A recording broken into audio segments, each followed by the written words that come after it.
values in layman's term is bringing back our values that seems to be going into extinction. No,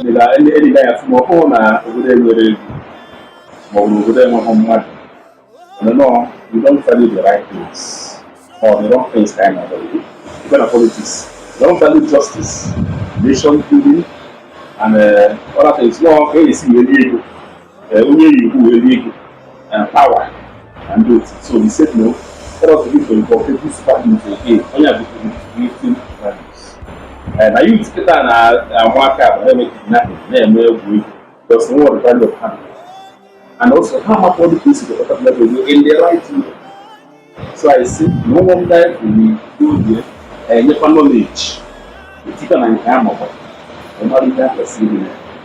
So yeah, and the majority would like to hear it online. I must say record this. For the way get distance. I'm really at the looking so for the come and jump. Whatever I say here, majority are going to hear it and it will help a lot of people. So thank you so much for having us. Give us your time.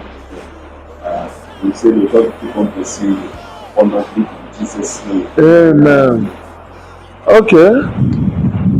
Thank you very much. My name is Anthony Anyabueke. I know maybe some of in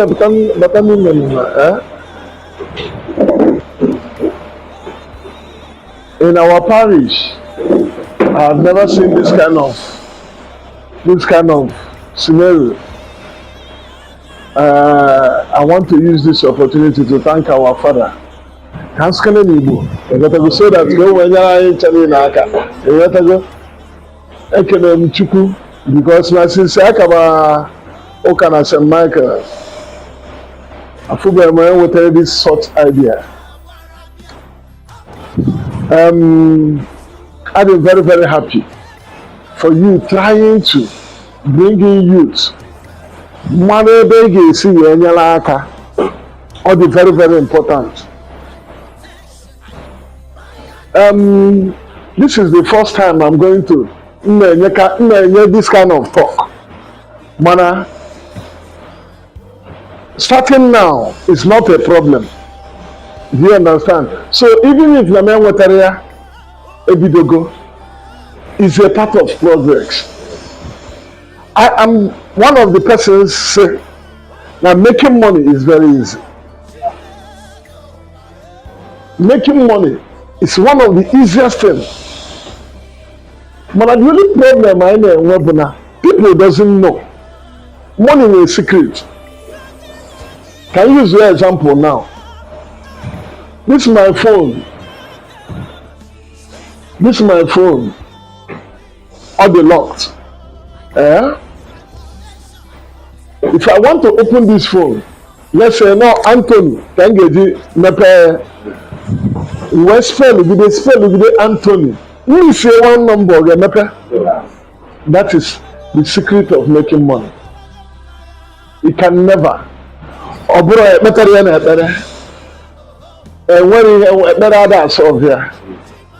only thing you will pray to God is to give you the wisdom for you to develop it.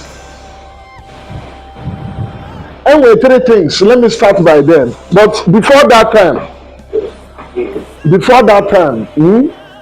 for don't way another thing in my life, I get what categories. Do you understand? Why I said categories? From age of only already and wants to progress more. Then when they and want to start. Do you understand? And then we were going or that go. Do you understand? So we can get senior haka kafun ogal of ma. Nothing or what he had the car dash money. If you come to my office, that problem some dash or new a problem. The little in the will never go better and pray that you don't come again. And what are dash money? We segment. Couldn't on our school. Do you understand? A pick here, a bit of okay. Can't even mistake some of us men. Do you understand? And one of my family, my uncle, one of them when I'm at school, and one of my uncle, I've been very, very stubborn. And the mom wait here. Very, very stubborn. Man, at the time, life started moving. Do you understand? All of my children can know where my myself now. Now, my uncle, no, no. The background I am, my upbringing was not that too smooth. My mom, Agaro, my father, Agaro. So, my mother, will concentrate in here. And I'm not going to mother, my mom, and I walk on the street. How do you put it? As soon as possible. And one day, you tell you to say to area, I'm not talking. My dad and I, we had nothing. And they were growing gradually. One thing which came up today is why people are poor doing something is they don't like borrowing. Even to he borrow. Even to he borrow. Before my mother happened, one thing in Kuzilie is borrow. And my mother was doing very well. Oya ka ọ ga-abụ nnọrọ otu a na-ebere ya akwa.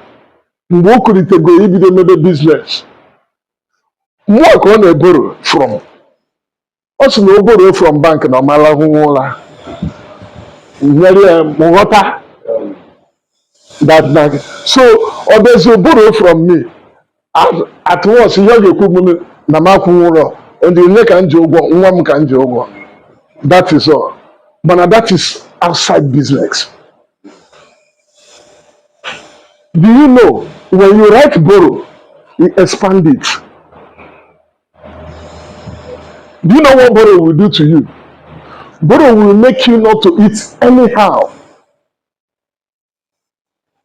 You cannot spend money anyhow until you pay back. Borrow will make you not to give out money. When you see some big men, they say, "I had a Marakabi." They are owing. They are on borrow. You need to borrow. There were categories of borrowing. Okay, when money being a high credit, not borrow. It's a part of borrowing. In our money here, shovel, see a key where they roll. You get what you actually has is a borrow. In our money pen in our school, key where they here. What did you do? Borrow. But like it's a problem I know, returning back. Returning back. When you miss to return, you are gone. Whether no onye nyere gị ya olote ka ọ na olotero. Ọ bụrụ na oleteghọ ọ chọrọ igbu gị egbu, gwejere ya lotere ya wetu ya. Ọ bụrụ na oleterọ say ọ chọrọ igbu gị egbu, he wants to change you. Now, if you are starting, look at the problems that follows with borrowing.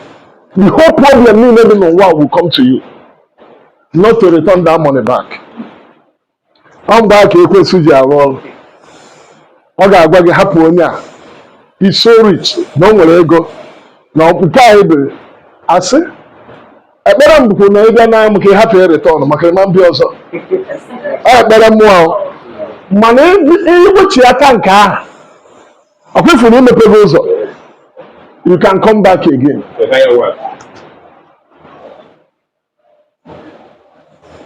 Mana ekpere m bụ ka ị hapụ iwechi ata na nke mụọ ma ị bịa nalụ mmụọ. Mana I'm telling you, for you to return it back,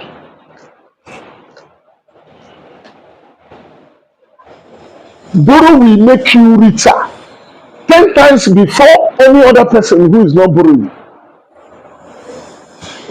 Enye gị 100,000.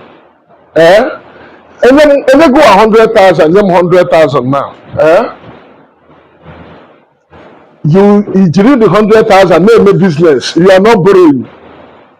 You are not borrowing. Abi, more than 100,000. I got a boy, settle. When the capacity of borrowing, borrow take another 100,000. Come on, I'm not gonna balance. In what profit 20,000, mean 100,000. I can't profit more than one. So, maybe you see we compare borrowing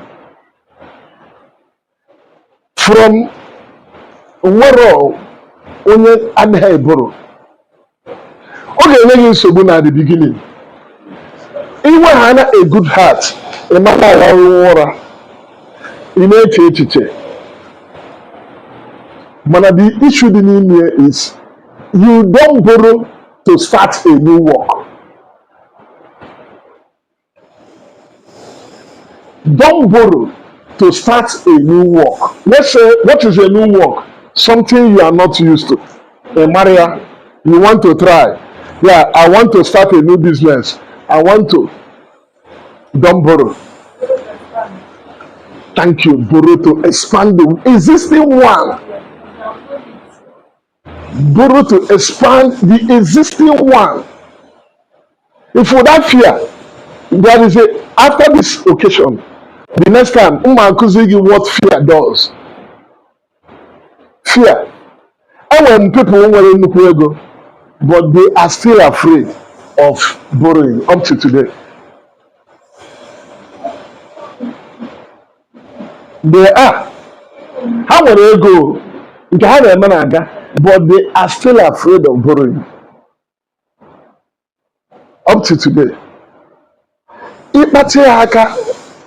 Isi ya na o nwere ego dị m, ọ sị gị biko n'otu ọha karịa mma.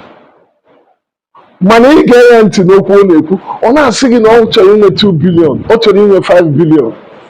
You cannot get it without borrowing. O nwere big man nọ kịta anaghị eboro ego. Ka big man ịkpọ. Ị mara enwere 3 type of men. Enwere poor men. And rich men, and wealthy men. Wealthy men are people that are creating wealth.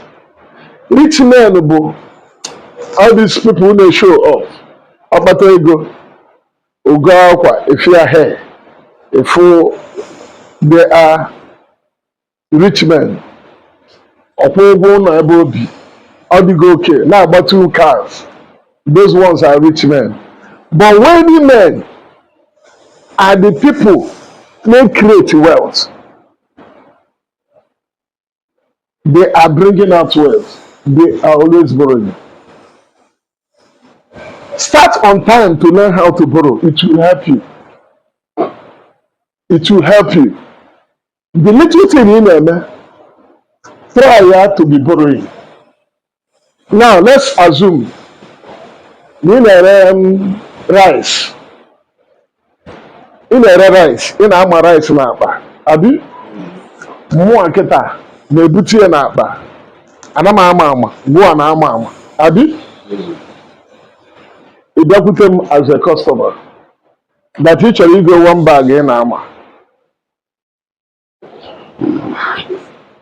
Let's go 1 bag. Next week you don't go again. Do you come another one? And reciprocate again. 3rd week, you go again. Don't touch that money, both the profit and the cost again. Let that person understand that you are growing small. I'm not a request for credit. Okay, for 1 month. Be fully consistent.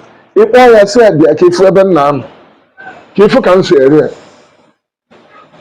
Take you get to a young marker, encourage him. Instead of more than a brew 1 bag, he can brew 2.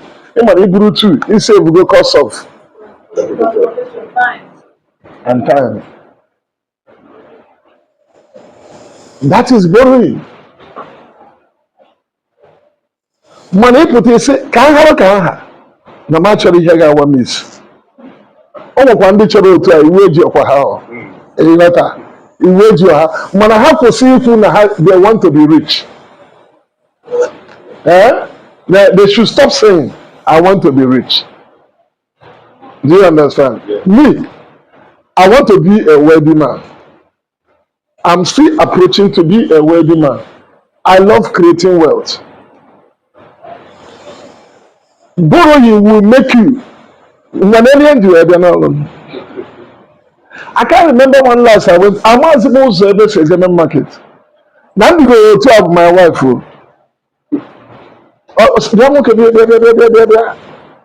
Nga weapon nka change nka yi nka na ina ya muso weapon na one appointment also mo everything mo keep na you between say pass the. That is all. Ina me go say then you know ko na in the bank ogbo and then I had there 15 million ma akuti akwa back also mo ngba I ko bagodi and that thing I borrowed is generating that money.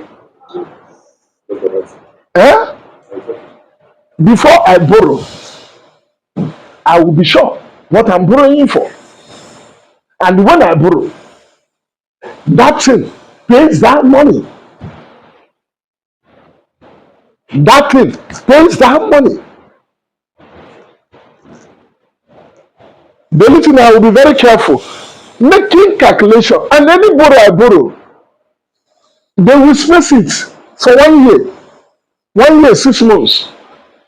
I must finish paying it 1 year, 6 months.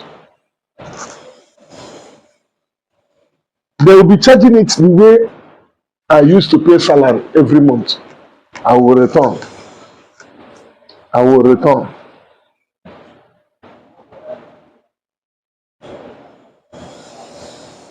Don't be afraid to borrow. Keta, I can't live without borrowing.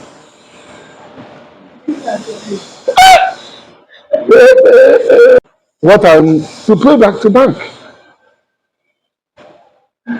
And because of that, because of how I'm borrowing, I become so mature that I don't talk to like I'm not too good remembering past days. Knowing the actual day.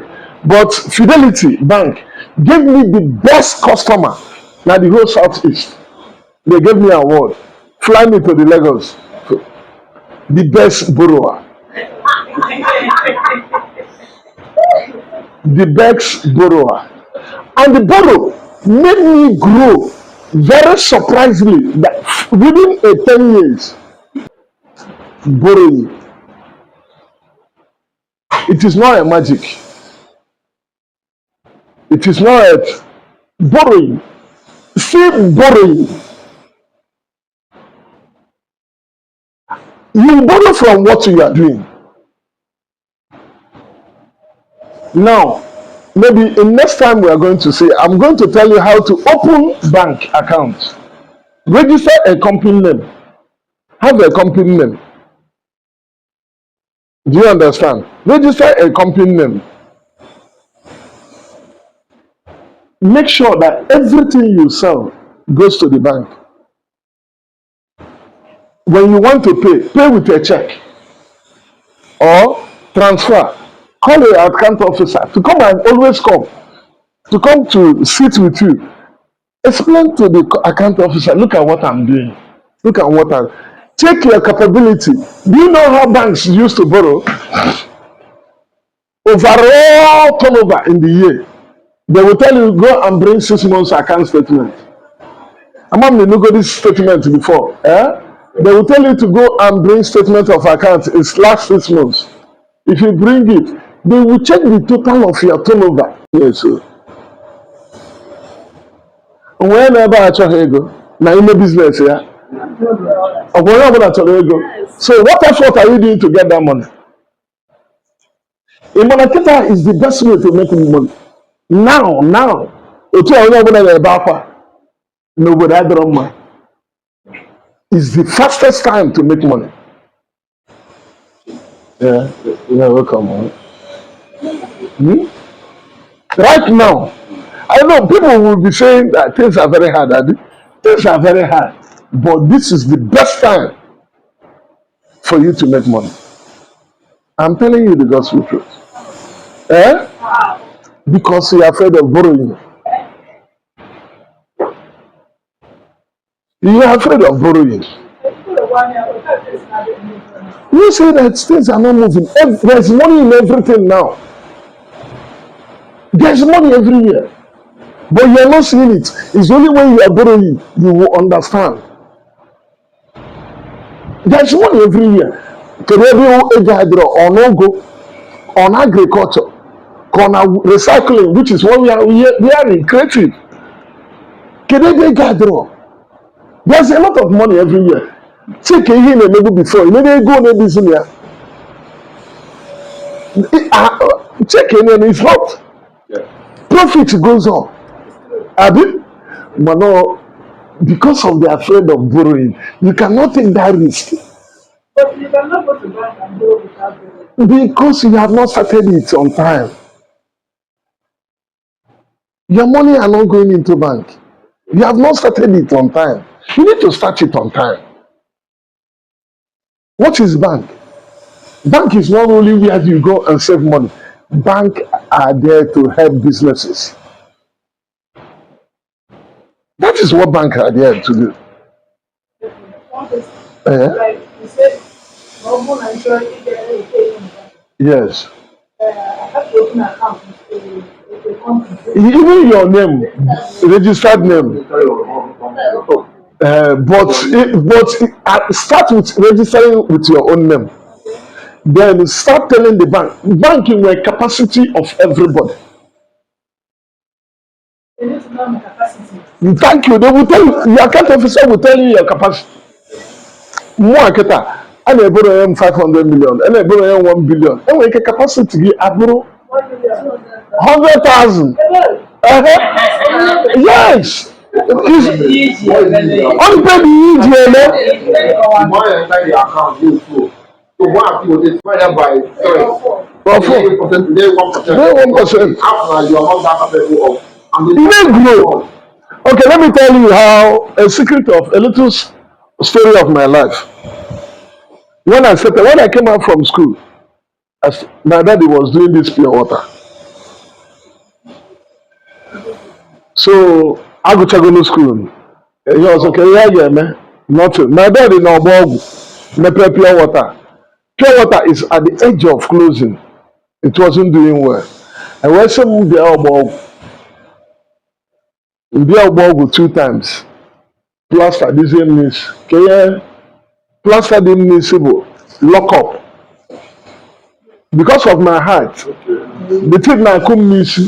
So my dad the phone can you say I'm not lock up. I awesome now. Wow. He said that my man senior cook, can you go to pure water at the last trial, please? That was how it started.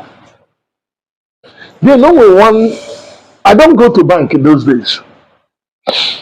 In their bank book, later 100,000. Can they create an account only maybe a woman was the bank manager, National Bank, then Diamond Bank, then I'm born. Every time this woman now chum somewhere, ka MPR my account. See, I'm happy. Me na check MPR account. MSia can research here no mba na ma cho na ma every I want more office mba no mo na na ro day na ro night that time kedi was ogwam every time obia generator na use that time no na eme wham it pull that so more am start here that time na my factory so more am start here name them up because okwa drop onto apo hana mpo hana eweta ọkụ ewere ọkụ akpọba m sị m bịa India start a generator. So, me madam apua. That woman, Tim Habia, or Sumubiko, Nambiana Kai say I'm back. You know, could be a narco generator. Kaine Kuyaba, so that Obuna Kunyo can wake a strategy generator. Hi, Manya, Nemanya. The only thing telling you, Tobuna, every time I'll be an factory, and I've been busy. If you want my news, I want to be check and kill the mechanic because grease when I started generator. Good afternoon. When I started generator, do you understand?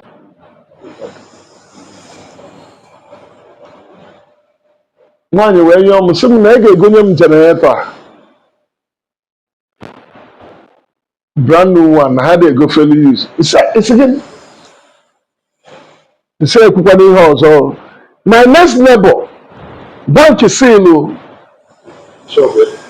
the company on our cost file.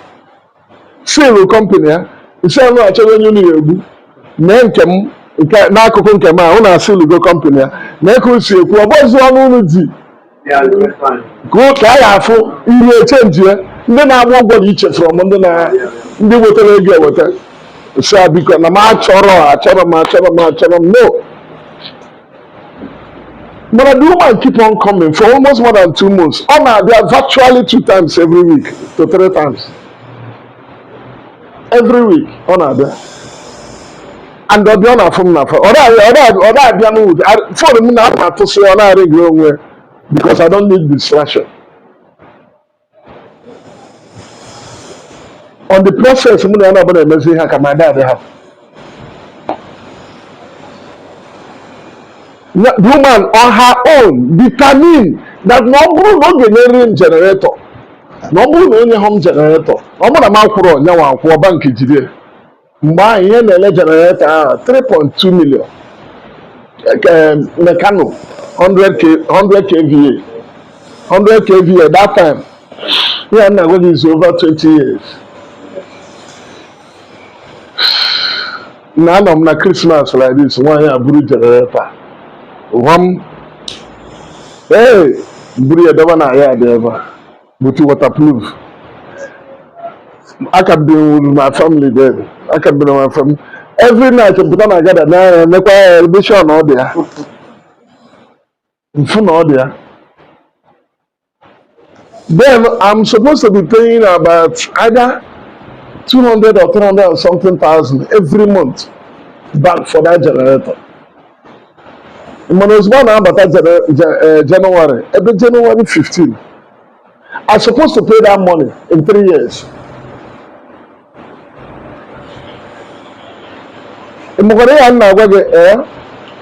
It is not up to 6 months I paid that money. What happened? Back and Masina Chukuru Molo. I'm here, man. I could work one on a chat for more than 2 weeks. So when I bought the sauce and more. If for that 2 weeks, never company, never pay water, I did not give any. I bought it on the ass for that 2 weeks. For that 2 weeks, back and now, water, nearly not part. My mom put a broom. The whole on the Chinese natural milk, not in my probation hall. Generator, I will hear day and night till that 2 weeks. When man I met, brand new one. It's brand new one. Now generator can use. I'm more about yeah. No more there. Manoka Chukusi me here. That was how it happened. If you can humans will break it, the fear of borrowing from me. I'm supposed to pay that money in 3 years. I paid it under 6 months. One year, if you get, I'm an office here. It's here. No. Or some Kenny house on top. It's again Kenny house on top. He said, no. Then I was afraid to carry money, fiscal cash, and I'm in trouble, asset, which is that. You see an inch of truck, AJ pure water. I see me go, you see an NLA for 1.1 million that time, 608. I see me had a good fairly used car. You see, I see, hey, I see, I can't go near him. I see, on my hug, man. I see how many can talk. You see, I'm on any 10 trucks. Mama, be okay. I see 10 trucks. You say, 13 million. I see, okay. I see, okay, then to you see, I'm not going to be a figure. I'm going to be a figure. Osimo going to cancer. Osim 10 million. See, okay. I'm telling you, all this thing is without collateral. Bank is not doing anything with your collateral. What they are up to today, bank are giving me 1 billion without collateral. What they are looking for is what? The mind, the spirit of returning the money back. That is one thing I want you to understand. The spirit of returning back. That is what all the whole youth in our nature anywhere lack. Everybody lack it. They are seeing borrowed money. Like, you see, that time, I'm telling you, when they are giving me all these things, even my mom or my younger ones then, so Nambu is Satan, Nambu, Evil. I don't want to settle them. But when I started settling them, because I could go. The beginning that is very rough. Very, very rough. It is never a smooth time.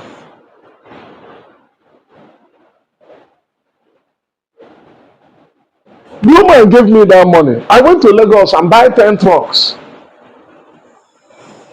Before that decision I took, buying that trucks, drivers started leaving the company's hand.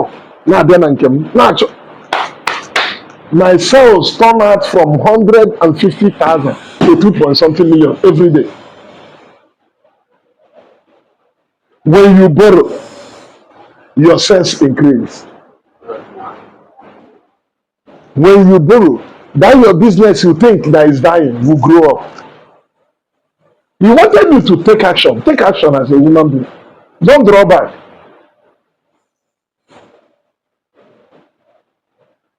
Don't fear.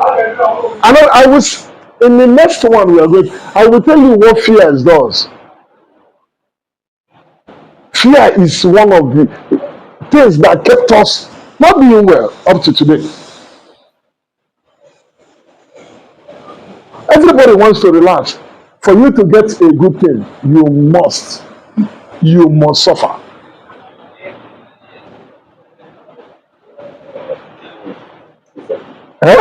You must suffer, you must work for it.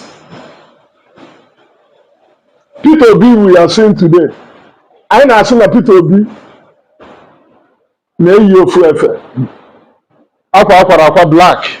A full pair of shoe. It is what Boro did him. Boro was the thing that kept him in that condition. If the ability to be the whole Nigeria, he cannot change. Only that clothes conquer and everything. You see what Boro can do to you. Discipline. I don't know about that from Friday. I'm working in Lagos. People been on our aircraft. All on the economic class. Eben Bueno. And we're first class. First class. They put 400,000, 500,000. They put 200, 250. Economic class. Honor there. Man, I never catch a rinse in the motor. What can I tell you? I want to come back na first class. I'm not na first class. Do you understand? That is the no. See, that is na work, no. When natural contact have a first class. And they will cut him, but here first class, my economic class. How are none of first class? You have to go. Oh, when they not contact, and they have gotten contact. Do you understand? Yeah, they have to form. They belong on that class. Do you understand? But I'm telling you what borrow. That person cannot. In year go on a put years or more, he will die. Because ebuga na emi otu aruga na emi otu chivalry ma ọ bụrụ na ọma nkwu nwe ya ndị ahụ ka a na-akpọ rich men ma wealthy men and the people that create wealth they are disciplined anywhere anytime if you go to her account balance ha bụ 5 billion and what do you do? Ego not in process. And then ego not in process. Yeah. You can remove it. You can, yeah, ego not in process. Production is working. Paying salary is going. So what I was telling you, back to what I was telling you about my own. That was when the fear of borrowing goes out of my mind. I started. The woman that motor. Then my production hall, drivers a busy heju. Also, that 10 million was meant to pay in 3 years, but I paid it less than 1 year. Because all I want say so much profit. You put out one guy and wanted so much profit. You say I'm going cut to 1 year. Cut to. And my younger ones wanted me to give them something. I said, this is, I'm owing, thank you, I'm owing. You see my mom, you know what I mean here? Bank in Melomia. And I mom can you will tell you, or sign no, I'm saying, Mommy, Mokina, sign no, I want a boss of Sijig. Yes, I know, you know me, boss of Sijig. And what a Kahana was sign no. Sɛ ɛnɔkɔdi yɛn na asa ɔsi mi yɛn na kɔkɔrɔ yɛ apo ɔba yɛn ma ne nyɛ ma akɔ kan sa no bi ko wote ego ka ɛnɛ ndɛ ɔsɔ mi di ego nsɛ na ɔrubɛ. That is the problem that will be coming when you borrow. If you are living in a flat, don't touch that money. Even if anybody is sick, don't.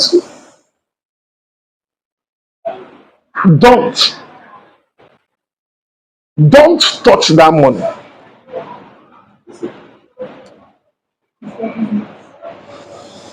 You must not start. Or what if you make a touch that money? You also bro, you must pay it back. If you call the person you borrow the money from. See what you can do. Anything that will extend the time, let the person know on time.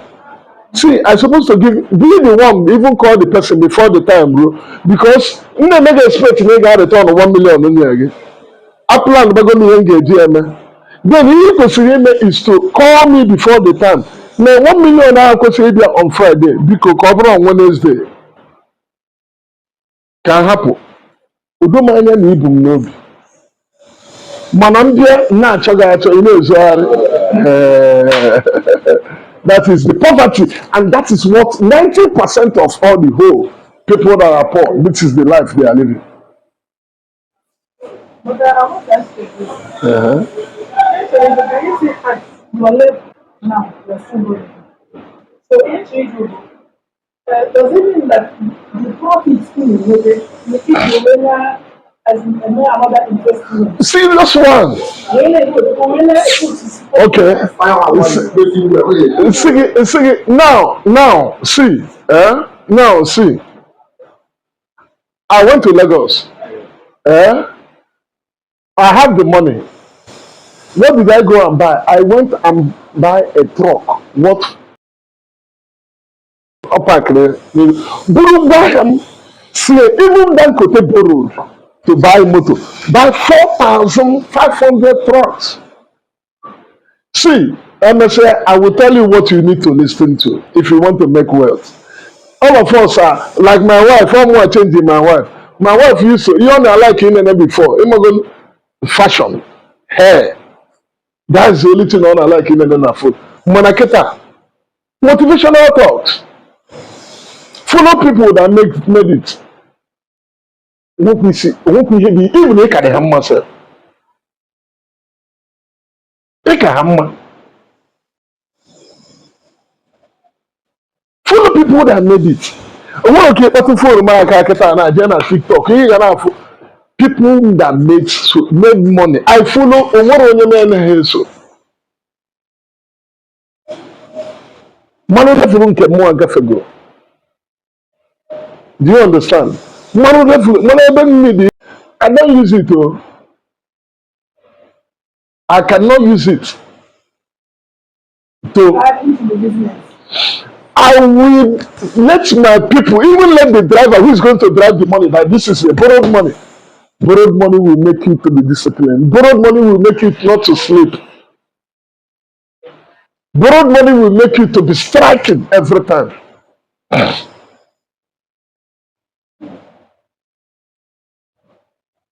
The people managing it will know that you borrow this money to create their job. If I borrowed and bring a machine now that is producing nylon, by then I calculate to go me on a rope per day, per hour, per month. Money them may do a put here. Design all of this money for 2 years. I will pay it back. One Dutch now I borrowed this money and you know I borrowed it. I am not put you over in 1 year. You get mega. I walk where. So you must provide that quantity of material every month. Every come the bank strip. The same thing in the business.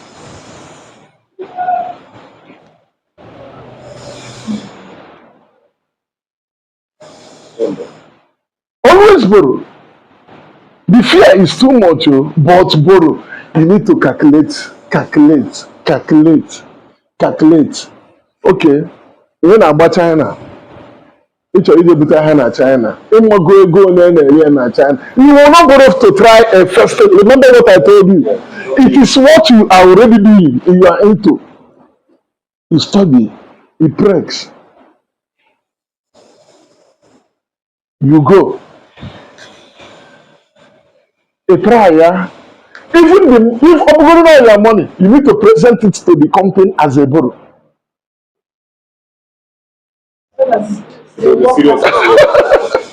I borrow myself because I pay me salary every month. They pay me salary now. I can't come in to a big hand inside the money now. No, I cannot take money because even now I don't see the alerts. I push it to my wife. So ako hana salary nke mo abata nke a nke nje nwa anwure nchi je Enugu je nwa anwure nchi je Ọka nchi ba flight je ebe ọbụla nke a my salary. I cannot depend. So ihe ọbụla m chọrọ ide check my wife well, I will give reason, they will put it. Okay, like we are into something. Yeah. So let's assume now, the business was moving very well before. So you have many assets like something like that. At the time, business market products, they move. Close and move. You are not supposed to as a make out something from it. Maybe I'm going to get that, but I'm not going to make it. We can share the gadget. So, in that aspect, you need to first to sell one of your property between the day or you still go to bank today. Okay, good. A very nice question. See, first of all, you don't need to start buying property that will affect your business. Business is number one. A process is number one. Happy and I flyer. come and buy land, all the cheap, this. It's a good thing, oh, but you don't need to take money out of it that will affect what you're already doing. But in case you see something better, you want to start, do you understand? Put in that your business. That your business. You don't need to. The system of business in Onitsha is nobody pays it. You need to pay yourself salary. That your business. You need to pay yourself salary. Every month.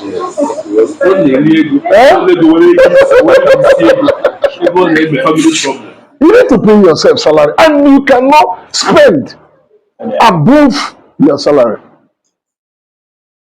The profit that business make is not your money. It is the business money. It's the business money. It's business money. All these things are gradual talk, which you need to understand very well how to manage a business to grow. A lot of us, never had 20,000, 30,000. What is the profit of what you make that day tomorrow? Manila, I have tomorrow. Yeah, because send the good only 500,000. Send there. What is it's going down. You need to factor. My children, all of them, you can't ask me school fees. I pay them salary from this company. All every month. Those who are earning 25,000, those who are earning 30,000. That means as a business, you can do it. Children salary from there every month. It's on your custody managing it. Open account for them.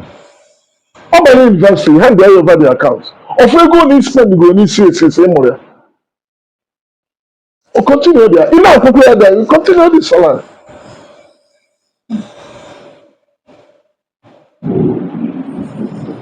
I was not born from heaven.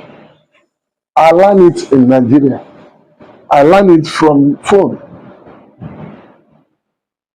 And I'm applying it. It's working. It's working. It's working. You have to check. Make your stock. Check what capacity of what you are earning in a month. Like me, the payment. I cannot eat more than in a month. Oh, this problem also I am where I cannot. In I may go see Chalone can form salary in your month. I was investing, creating wealth. You can imagine, if better my factory, which is not for today. If better na my factory, what is he made the abro bank go there? and you have paid Almost I have paid 90% to 95%. Still buying. I'm the first person that moved out of Nepal, na the whole southeast. Na ndiri na Diego, na deze nepe na nkem. Right now, I own everything. Now, before I was renting. Ukpotagi. Ono from Ukpotagi. Ukwogo rent yagi bana serve nenyogi. That is copy. Nenyogi. You roll the first day, roll the second day. Straight.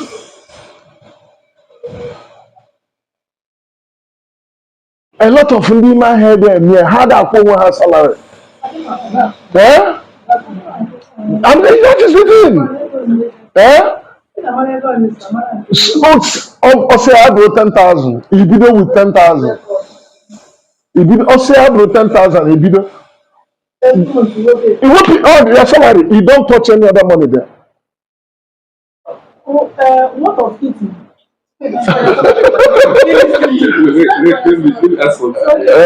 So if you are calling, mind you, wealthy men create wealth. When as well as you should wake up, have what in it. So if you know the year, we take it. And I got it. But when you wait to the wealthy, then they take it. She wasn't there, the king was in the beginning. You didn't take it, if not, you need to waste it in the eye. Okay, if you just buy it, they make everything. You know, now I won't get there. You have to pay yourself so that you be prudent and spend. You want to maybe go to the one, man, that's the way because this business, we business of what happened. Okay. Can you for that? For you, we don't have targets. A lot of us, many business does not have targets. In my you, if you're in a shop, when the shop in on a wee way, when I born you actually the kage, Hana Chuginazo. You can never born a child and you will remain that age forever. It's growing. You're supposed to grow. You need to give yourself targets. Even you can say, okay, this year, I'm going to show no number. He understood the under, but everyone say what sure. He understood the number, can even say what sure. I'm going to go number. Oh, when men are on that, but can men are on that? Okay, I can money say grow. It may depend on the go from Abba. Oh, my friends, ha na-atụ ahịa akwa ngwa ha si ha mepee ebe a na-akwa akwa ha sị m na igotegode imepe ebe a na-akwa akwa na ije China ilele the cost nene si ya nwegoro ihe kịta ọ bụrụ na ndị a nwere kịta ha ka ndị nwere ihe nọ na ya ndị nwere ihe kịta ma France nwere ya akwanachaghị aba ha akwanasị gị aba biri na aba na akwa na ebunata main market because onye too from China ga-akwụnye Tinubu 17 million for one container 17 million ị ga-eji gbara ya nụ full container so mezie nke ndị China even ndị China eburugo machine gbarataba obodo a kịta ahụ ịbịa na nọzie n'obodo a na-akwa because consumption dị na Nigeria. You did not, that was the point I was, you were depending on that shop, standing on that shop, not making move. My competitors, Bunde, Indians, Indians are here, so, what do you make you? When you made you, one good thing about me, I'm not boasting anyway, but I'm trying to. And we're making hack and last week. That is my point. You know, this year, when my wife now, and hey baby, I'm not coming in this year. I'm not coming in machine. I know a good machine go to baby. Baby, can you ma? Or say I'm zugin. I'm wearing a chum nazu. And the only one I chum nazu bia or people na market. So why would I be the way I am? He said, baby, my husband, I gotta take away plate. I wrote them factory when I put our go machine. Take away plate. He said, baby, now I'm going to go in car. Man, I can earlier. Now more than so, just a pencil. Motor doctor, my problem in the here. So criticize Yanka. Can't come on, more. Can't come on, more. Hey! But I want a business. I just come here. I remember no you. The machine, even not broken the China, better, and I love it. That is the thing. Making anything you are not growing inside is not a business. Okay, push on to it. So it's not wow, easy for not easy. Now, the CNG, when I started using CNG, I save 1 million every day from what NEPA is costing me. You can imagine taking that risk. The whole investment of CNG cost me. Do you understand? But as I'm talking to you now, every day, Chifu is saving 1 million from me. And I'm returning to bank for 3 months. This is up to now. Eh? Yeah, risk you can take it, take it. I took this risk about not up to very yes 6 months. Generating the light, the one of generating the light. So corners, the cost here effective here from using NEPA and using it is saving me 1 million every day. Inside the same business, yeah. I am outside the business. Do you understand? Now fuzzy their faults where they are spending money. You can start by supplying anybody. Start understanding one company. Follow it up. You start from there and come in. Oh, well, one girl will be on. For guys I use a razor na my factory of almost 500,000 in a week. Yes. And they use 500,000 worth of razor. Or blessing, in turn on our child, or some please. Why? What value can you create? Or some not to supply a razor. Not for a go razor every. This girl went as far as Lagos through the distributor of the main razor blade. I'm telling you, my wife bought singing in my hair, be attack through my wife. No, see my wife. Getting take a ma or you give a price ya you give can you see the girl created that value and from there started coming in. Look for a company you can start marketing their product. Right now salary is salaries or this. Even I'm planning to monetize my workers now. Because someone only for 100,000. Okay, I don't have factory to recharge the money. You take a go motor jaba, wala you take a new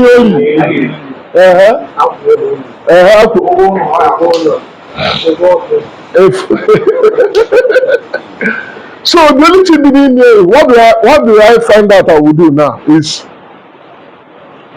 I will give you my own machine.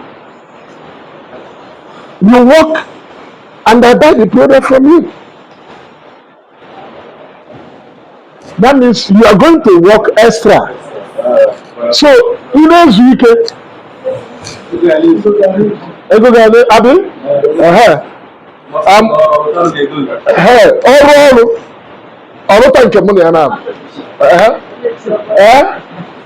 oxygen na allow na company. Encourage.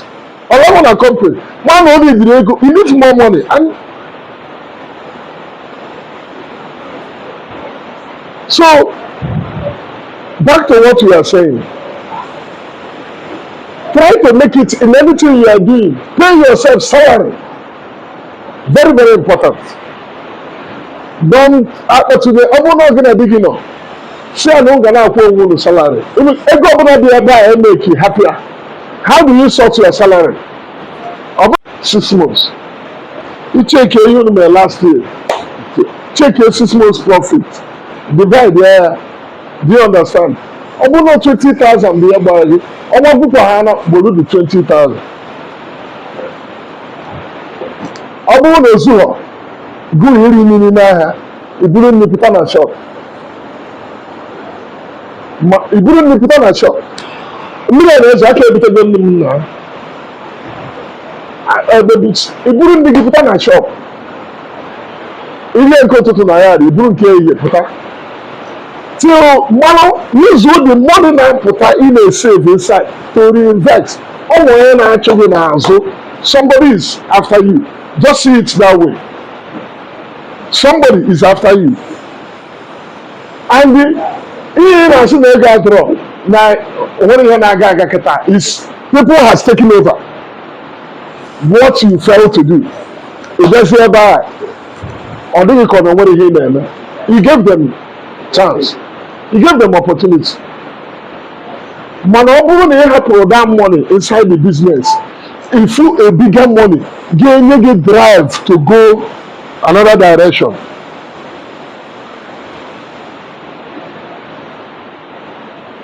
Invest inside that thing inside that one. In a Jehovah, so by the be in Baba. Omo Baba na area. It's over for area. Can you look for a way to bring down cost? Bring down your cost. You can imagine what I'm now going to get. Now cost of one truck 1.3 million. You can't have a business PEDRO plastic. I'm bringing it out from the company. You can't have another business. Now look at what happened. When I started, let me go back small. When I started pure water, I look at the way my pure water was going. Hey, man, I'm not a problem in less than because you were too much. I can help you with a when you did the nylon edge around the pure water, that was how I established PEDRO plastic. Remember PEDRO plastic in the idea of gas is outside. Gas is outside. It's outside the PEDRO plastic. I don't know if you are getting my point.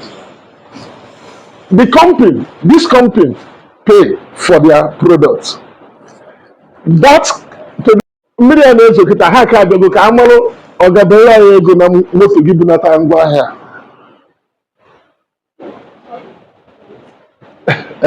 Which one is different from Each other. All of them are different from each other. So this one now kunka. The transportation now reduce with the transportation. 250,000 of what of gas can Obuha repair that and don't get Bukwa Lagos again. Every day I more flood 1 trailer ever. You hook up every day. That product, our raw material, every day I know 1 trailer of load.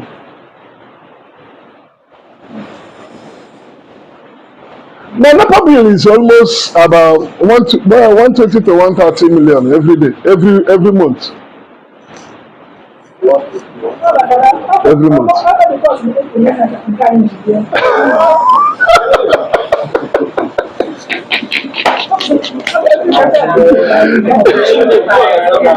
Well, my secretary, Camp Mba can now. I'm Number Puria, I can now beg it. Number Puru, and I chosen big Puria. I guess I say everybody. How come I improve now? How come I improve? How come I improve? How come I improve? Come on, I always hear and the man of God. Always hear that is when because that 20 minutes is a problem. these are your people, like these are your companies. Anyway, I know that extended profit for like the companies they often have. A lot of people came to a lot of people came closer to me because of this. I'm bringing another generator to establish other people that will come closer, and I'll be charging them. Moi qui j'ai oublié. Yeah. C'est pas trop water. Two cans.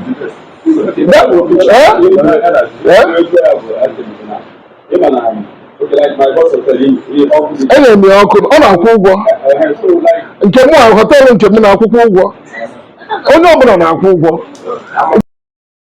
na GRA kịta a na-achụ ụzọ m na-esi weta ha ya akwụkwọ ụgwọ ọkụ mmụọ ka iji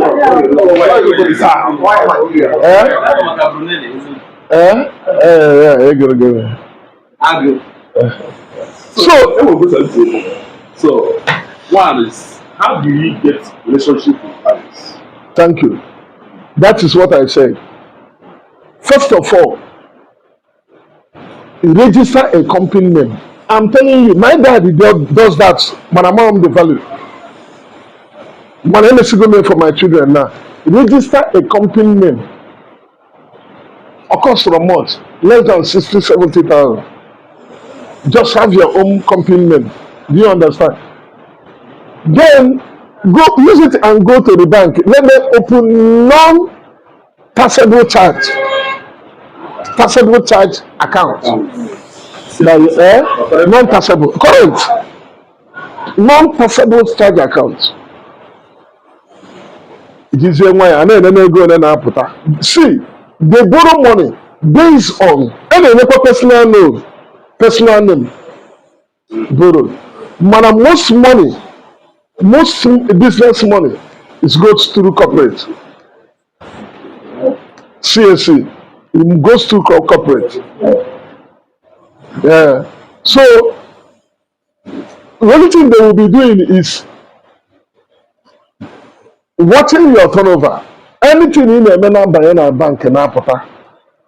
Each of you go take a fish. If we go through, each of you go buy if we go through that name.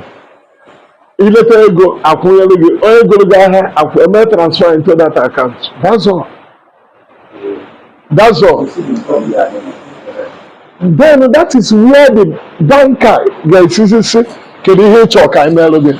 Enwe every bank manager nwere loan ha na-enye without collateral. Mana ọ ga-alike ka inwe all this facility. Bank nwere onwe ndị ike inwe ike inwetanwu 3 million, inwe ike inwetanwu 5 million, inwe ike inwetanwu without no collateral. Mana nke mụ a, even since m bidoro ego n'ụwa,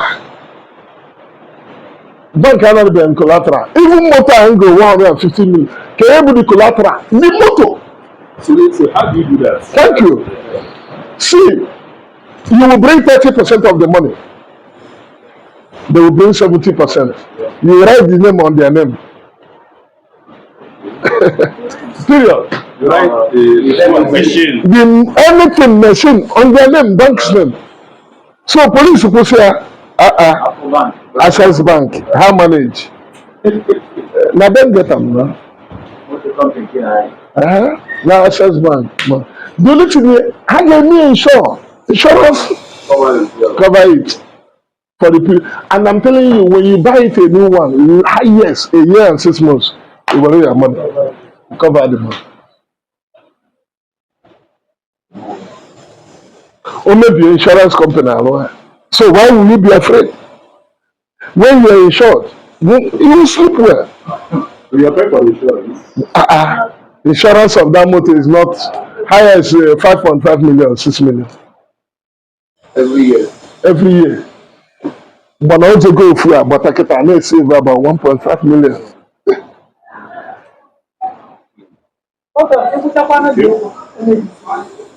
It will continue with insurance. Insurance, I put a go there. Insurance, I put only go 4,500 pieces. Now what are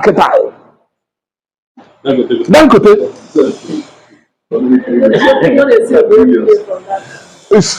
You see, Dangote, you know when I media, Dangote in the can you imagine Dangote bought 4,500. Oh, do you again? Oh, 1 naira baro. Eba. If not a year, a bit become buru. Buru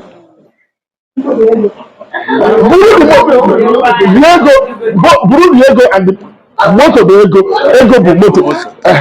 However, the name is in full. Tim. Ochibuti otu a. Kita only to go NMPC. You can't exist again. Only to bring down motor. They no meeting motors use diesel. That opportunity come for grab oil. So after I go make it, I'll make it more than 5 again. What about parking in room can get I just never before get them off. Diesel, yeah, 200,000 in Lagos. You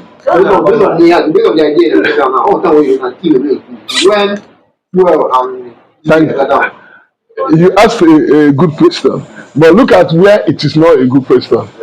If you listen to news, gas is the cheapest among crude oil, and with crude oil and gas. Gas is less than 3 point something percent dollar.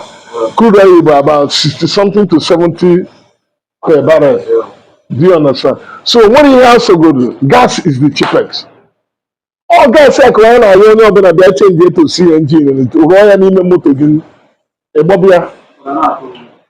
Well, see, I told you about that is the only way forward. And even people been a clamor for it.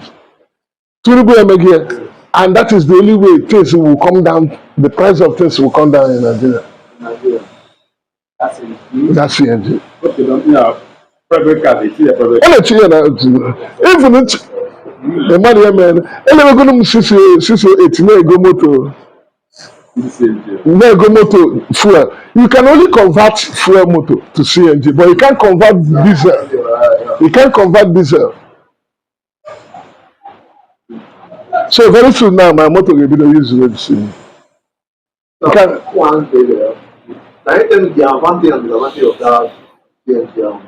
CNG is okay. Is the one of the biggest. Everyone can fuel today. CNG is too fat. Is there an advantage? It is not available. No. Can you create it? Look for creating it. We are looking for people that will create it. To dispatch it.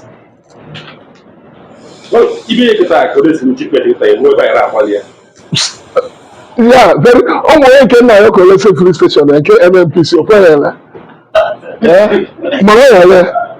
Because very soon they will meet. Okay, meet.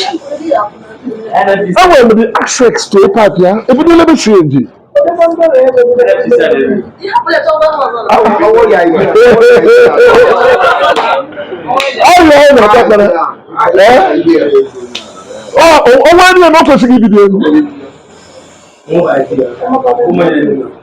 CNG now abroad, mostly abroad now, they don't use fuel again.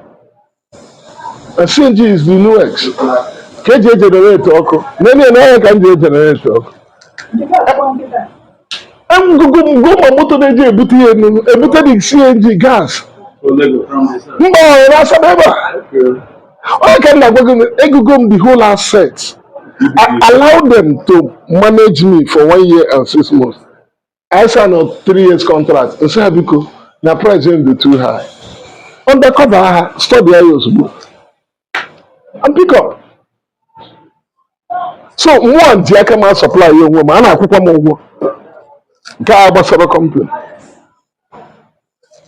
I disintegrate it from the company. Do you understand? Now, transportation. Image a higher. What to take from the company. So I have make create account. I don't know what kind of kubundi. I want to go very cheaper. How to go the blue? All of them. That is you see where the investment is coming from. The investment is not coming from outside the business. It's coming within the business. The developing is within the business. I did not go into hotel because na m chọrọ ịrụ hotel. But now na for na ọkụ dị too much. Can you enjoy eme? And one hotel, one of the hardest problem hotels na-enwe is and open a hotel and makes my own more cheaper. It falls almost virtually every time because it's neat, it's good, and it's 247 light. That is it. So when you are creating value, opportunities comes out of it. It becomes your growth. But the genesis of it is you need to remove fear. If you fear, eh? Fear and borrowing.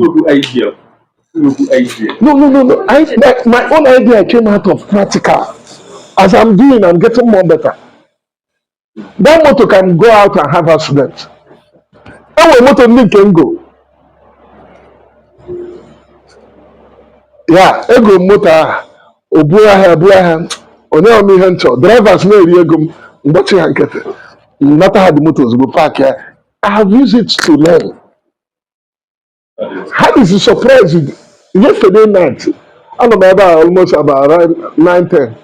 Kamota here, Lagos were better. Hello, Fukwa. Nature and working meeting go transportation. Now, drivers were there. You say, I know Kata Kambatas here transportation. Ever had it very difficult. Opportunities, all the too much. All the too much. Remember, salary does not make sense. Currently now. Salary. I'm going to get 250,000. Where is but now an opportunity for you to start something.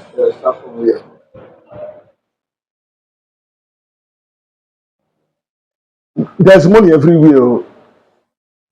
There is money. The only thing is Jebeba and a booty. Jeba Marihi get create. Maniki get shibuti. Study the weather. Study like now more. This motor will be taking the whole products to the branches. Company is paying me. A job amount for company where they borrow. When I'm borrow the motor. Do you understand? I don't know if you are getting my point. The motor will be serving to supply the whole branches. I can forget pure water says. Go. I don't go take up forever. But I mean, he never so pass secretary. We're going to the vision of that. Even borrow with borrowed money. How is he? With borrow. Wọ́n gbé ẹni kan ọgbọ̀n ego ọkọ̀ ẹ̀ bá nǹkan ọgbọ̀n ego ni borrow. First of all, make sure that when you take somebody's money, don't touch it. But yeah, which only one of the guys so go to the go.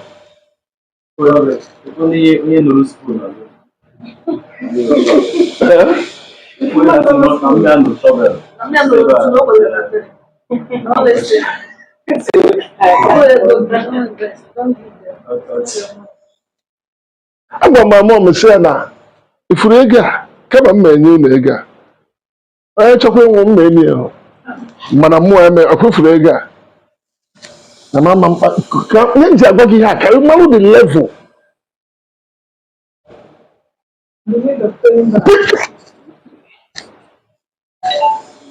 need to pay before deadline so that if I go do, check when I was borrowing for this motor from another different bank, Keystone,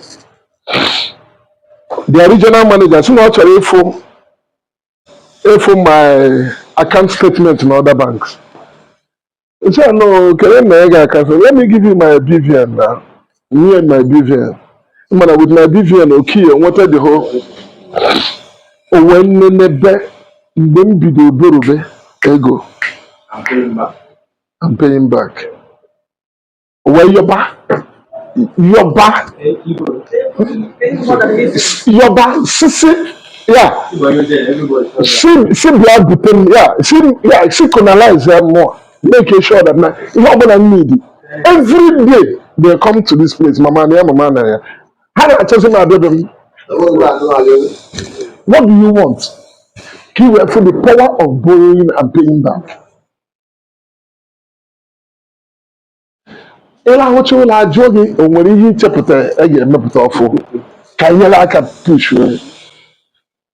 Yeah, but quality and a charge. Very important. the bank wants to make money. He's making money from what you are doing. What it was. And this is the quality and a job. So you can have it. Eh? Collateral behind you,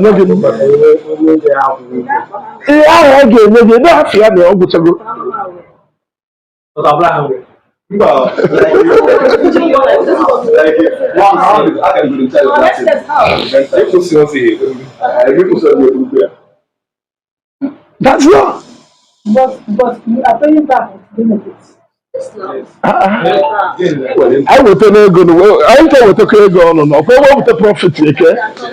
If you get a depo, money not be high now.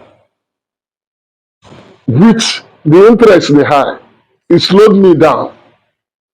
Mana, it worked correct. It worked it. Like for example, I'm already able to give you the money for Collateral.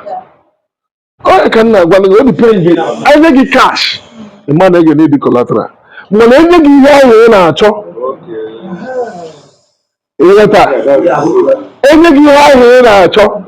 That thing na cho becomes collateral. like this Collateral. The only thing you need you will not have marry the insurance. Insurance coverage you got there before. You pay for the insurance. You pay for the insurance. You pay for the insurance. Very, very easy.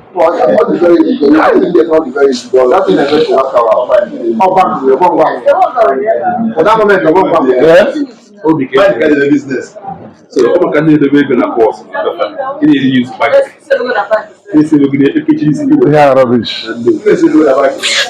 Okay, my sisters, Adam, where say, why are you keeping 50 million for? Where are you keeping it? I bought dollar at the rate of 1,550 day before yesterday. Today,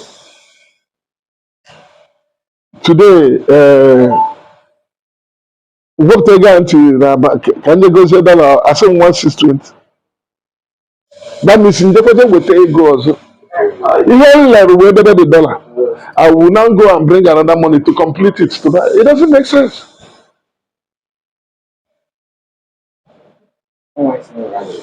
Eh? So it doesn't make sense. What you have to do is your money is here. The things in there, your money is supposed to be in those things you are selling. either in bank or those things you're selling. Yes, your goods, that thing you are selling. Always check the capability of your borrowing. Man, I'm not kata. I want to hear formulate here one pro formal invoice. Then the bank. Access asem na ega adigo pa ready. First bank asem na ega adigo ready. Fidelity asem na adigo ready. Enka asem na ega adigo pa ready. You say I'm gonna wait here, but don't worry. adịgo m sure that na awọ to me ege mgbe ọbụla njicha mgbachikwa ha nkịtị debekwa biznes m ma eji ewe strike opportunity ọ na-apụta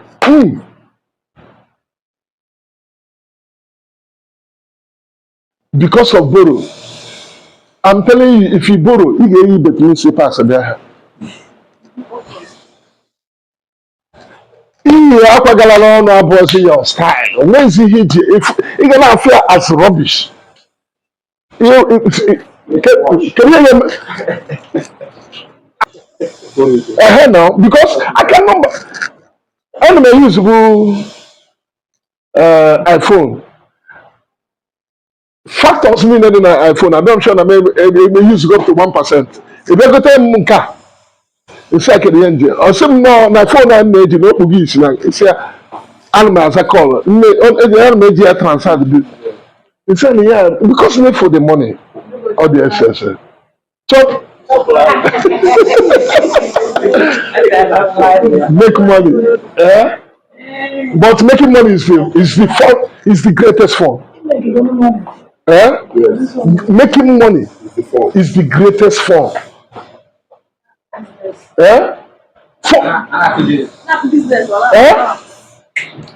Money is a draft. Some. And once he created it, he start flowing by himself. Those are spending money, and once I keep making money. What can I have? But the choice is making more money. That is the joy. Also, I got another deal in Angola to make cement. Oh no, see. If we are going in a cushion, a man is solving problems, trying to give.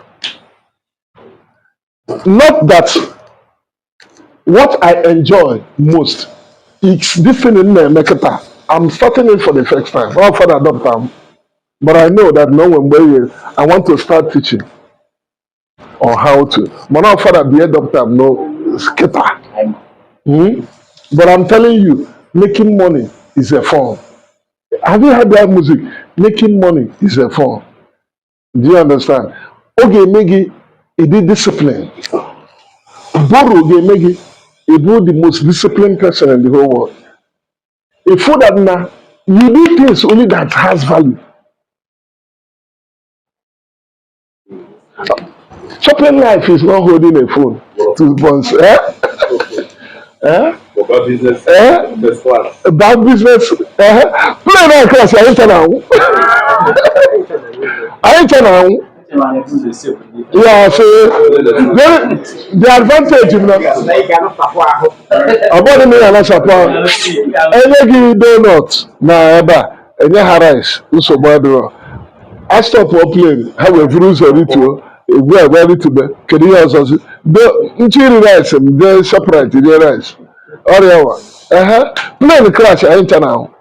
When you get to extra more than 300,000. Can we not look? Is here I am, Mom. No, so that is the thing. I have a question. Thank you. Yes, I know you're saying you can get funds at a large scale business to have a credit. Now, how does it work for people who are small and medium enterprises? How do you get? Because sometimes you want to start, but that loan to start up, you can't get it because you don't have history, you're just starting up. Like, I want to build a business. Let me say, I've seen an opportunity that I want to build. Now, I want to get a loan, and what I need now is monetary loan. I know it's different for when we go a company. They don't need to ask for the letter because they're seeing what you're doing, they're seeing your statement of financial position, they're seeing your output. I want to start now, and you're nobody. I don't have. You don't say you're nobody. In terms of that, your name is not being heard. No. You are coming up. No, but sorry for interrupting. Okay, so how do I want to. Okay, you came late. That's Yes. only because we have already tackled that. Okay, what I said is, number one, you don't use borrowed money to start up a business. Do you understand? Uh, a borrowed money is how do I example it? You need to finish work. I'm ask you a question. Isn't it? We need the proposal. Yeah, we need the proposal. Okay, nantinyero. Let's assume you need a change. You needed a form. Abi? You say, okay, you need 20,000 where how many buckets? 5 buckets. Let you go now. Make it. You know, do you understand? Then you use the 40,000. Do you understand? You know, if we go near Potania, good. Then you need is 1 million. If you go Mwegi, that me need 1 million. Money you go there maybe 20,000, 40,000. Then in your bank, you got can you take up? Who are your demanders? Yes. Can you make demand that thing? Yes. That may make you 1 million. You can be able supply. It is not a trial. They can't give you when you are trying. Do you understand? It's only already something you are into. Process. You go. Then they will now say, okay. They will tell you now, okay. If their pass says some all these things, what they will request again is your bank statement. 6 months bank statement.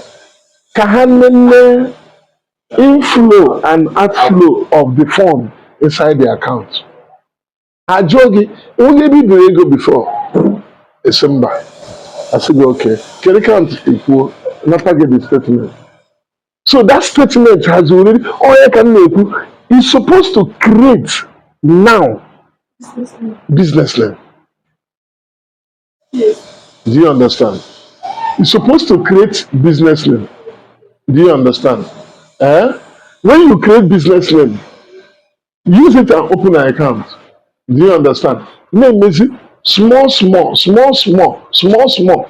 Do you understand? Small, small, small, small, small. Then from there, when you look at that, did I answer your question well?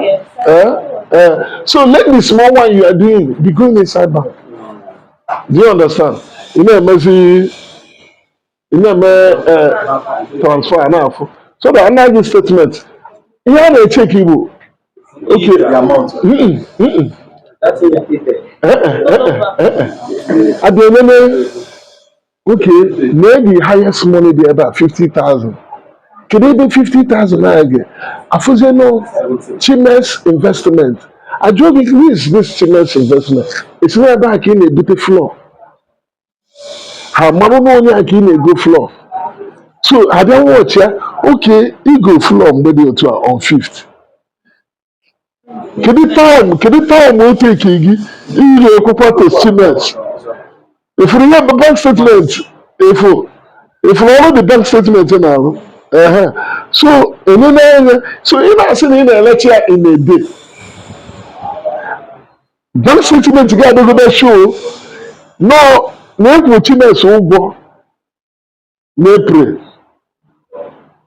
Japan and May or March, not 3 months. So how manage na 20,000 now? They for 20,000 also after 3 months. If you go the you hear the statement now, statement will explain how every your business is going out. So start it on time. That was why I told you I open business, I open account for my children. Start so that it will start when they are still in school. Ejuam kita ekwesịrị ije na school bidoro ụmụazị niile kụzibere ha ya ọ bụrụ na ya na-akụzi n'isi ya na-akụzi na school enwere isi. I'm telling you. What is It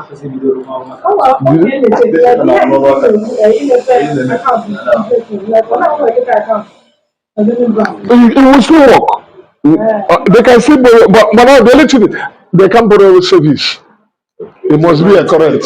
It must be a current. It must be a current. But the one that allies more, well, it's business. Why? You need to ask me why business. That's corporate affairs information you have to use. Like it ties it to a company, not just to a person. It ties to a company, not a person. You can't open business name only you, only your name. Okay. Yeah, you must bring three. Positive, yeah. You must bring two. That's why my mom was signing shorty for me. Her name is there. So how can I say no? Could I sign on my mom? Could I sign on my wife? I said okay. They want my wife to sign. They want my mom to sign. So directors of the company. Actually, my fro. No, average they have. No, as long as the business is still going, how they are aware of it. Do you understand? Police here, when it comes to family okay, rate of 500 and but we are under pressure on our own. So here, in your lifetime, on being this your business, or how are you able to navigate and manage, the financial discipline, so you have to spend, how to do things that are necessary, or this way, apart from I think it's we manage here or do your kind of I'm telling you, that is why I said borrow makes you disciplined on his own. On his own. Borrow. That's why I push it there. I don't need to start. I don't need to explain much. Borrow will discipline you. And you can know when you start living the life of borrow. When you start living the life of borrow, even when you are not owing, you cannot change it again. That is not. It's within that my 500,000 is that 500,000 motor na go menya. If motor na go menya. I don't know Helos. Actually going to go SUV. Mana akwe fu mo se go trailer na ebungwa. That is discipline. That is discipline. Do you understand? Even from the club, to the Naya, but I don't know.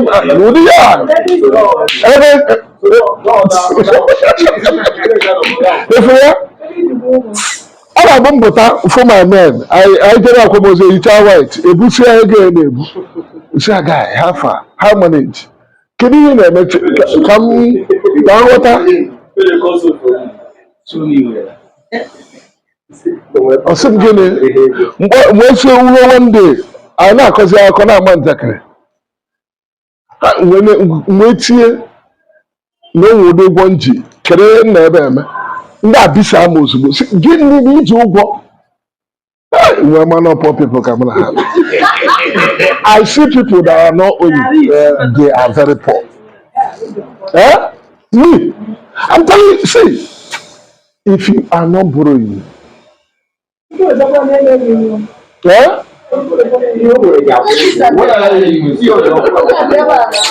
thank you. I judge your mama. Well, I will not create my wealth to depend on me. It depends on people. So that if I'm not there, even say if I've got my wife actually in Lagos, and opportunities can Lagos because I know she can. Even she's one, yeah, that is another place. Father, yeah, I'm not any combination. Negotiation, if you come in to marry again, to come back to marriage, negotiation. Mwete ihe na nke mụ debe na tebụl, wete nke gị debe na tebụl. Make sure ya. Be sure. Do you understand? Be sure. Because ọ bụrụ na ọ na-think ị nọ na main market na-ego akwa, akụ na ụdị ka do you understand? Save no. Do you understand? I will bring out. No, I don't. Every day 12:1, 4 o'clock. I'm not going to a hotel. I'm going to but na yard. Not yard. I'm my wife. I am my baby. I got that business. I forgot 2 or 3 hours before I know. We must talk business. Oh, I want me a man a shop. Right now, I don't mind sign this check. I don't mind sign. I don't mind for Ghana. Moi, when I create it, I will give her to manage. She's on the account side. I want to say, so now you have to chuku. Make it. I'm not here to chuku. You am the wife. Welcome. I'm telling you. It's the combination must. It must. Those who are choosing must. Except, I'm going to say, why is it? Oh, when that's how you go. No. Oh, when that's how you go. Oh, when that's how they want to remain. Do you understand? Man, you love will finish after.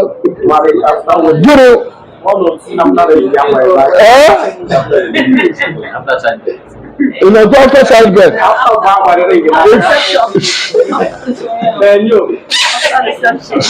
Listen, if you have ego, that's the problem. The reason you put the ego now the marriage, what's the problem? Love will show because it's money. Ego can show. You see, I have negotiating anything. So in a crate, only I manage. Full bomber to bomber. Now I worry because you don't expect me to come and create it. They're gonna actually workers. Men can. No. I pass. I get forget about. All go put the idea. Pass it to her. She managed the fund. Do you understand? So that is it. So borrow. Back to what you asked me. Borrow. Design you to make you discipline before you spend money. You got to calculate very well because you must keep that money there. Okay, thank you. If I don't it's not normal that all the table can make this 1 year or 2 years, depending. Banks doesn't give more than 3 years. Okay, but that's not the can have a monthly. Monthly, it is a design. How types of loan? SMEs for industries, OD, overdraft, to return the money back in 3 months' time with the interest. Interest rates be very cheap now, be very high now. Do you understand? Interest rates be very high now. But before now, interest rates be 17%, 16%, 18%. Do you understand? BOI, Bank of Industry, no single digit, 10%, 9%. Do you understand? But I saw some now, sir. Nandi Yoruba be any that one. You have to animal chocolate where I similar pile of alcohol. Even Madame Coten open the pile of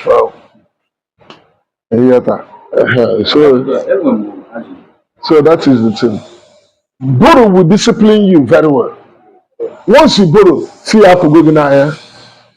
And every business opening need debt fund, which means you can borrow. But that does not mean that on our own as in if you do that doesn't mean that The implication of borrowing. No when they alcohol. Okay, can call it Ophonia. One man, building materials, he borrowed. When you matter the man about, but my bank manager was telling me problem on with the man. You got to go. The man so I go to no. Obido rumo no namkware. Do you understand? Ona akwụkwọ na personal house, you got to go. Do you understand? Before you know it, what happened? Achabazie 3 months, upon the first month, upon the second, upon the third. Achabazie, upon get money and on go Lagos. You got to go. Ozobezie so. At the end of the day, what happened? Bank confiscated the house. No one at the shop. You got to go. Them mother. Do you understand? But what happened? The man.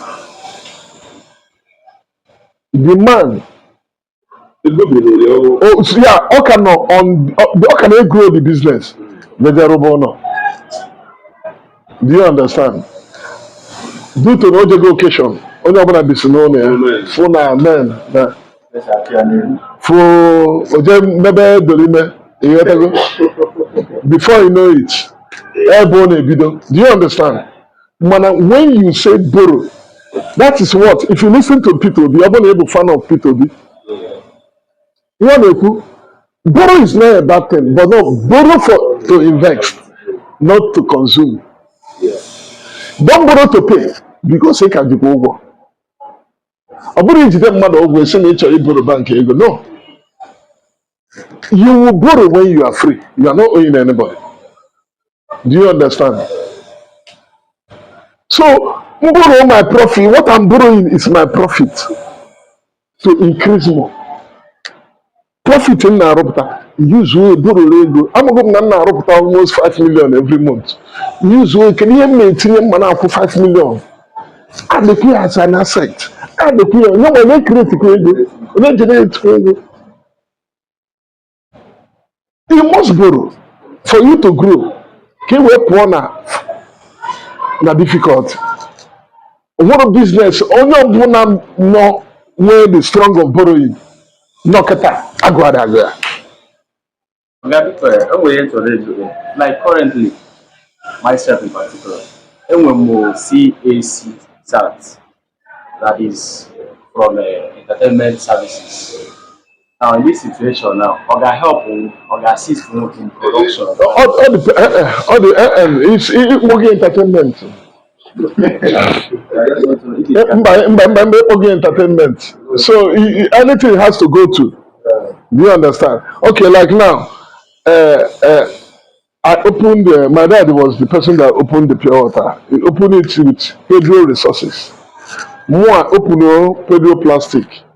Showing no plastic canal, nylons, the plastic many types.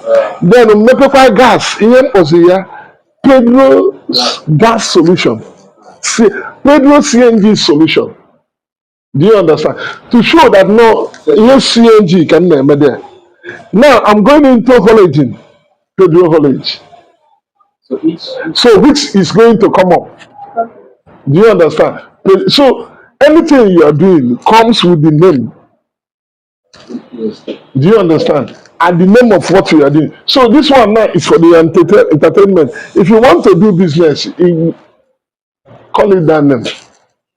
Do you understand? How can it be? Even when the agent PEDRO plastic were there for CNG, I took for the papers. When I apply for waiver, now WOF, actually everything in a CNG. When they bring a generator, so apply for waiver. I have to charge the duty. I use PEDRO plastic. I took for the alcohol. Do you understand? So Joe why? So everybody, I'm still learning. As of now, you need to add something CNG on it. So I now go to PEDRO CNG solution. Register it to CNC. So account you are now run. I fear now now put tax on that. You got to go. Now put tax on it. on that. Yeah, uses so anything I'm gonna do now, apply here for waiver on PEDRO CNG. Waiver now is no VAT, no tax on any CNG. Now currently, no VAT on anything CNG. So for you to get it, it's about a good amount duty now off. But anyway, another generator making the mother now better follow the process. You got to go all duty free. You got to it's an opportunity. No problem. Go to Canada. So how can I? Where else? Because India, I didn't work 24 hours. On I'm not going more than 3-4 months. So I can't go and come on.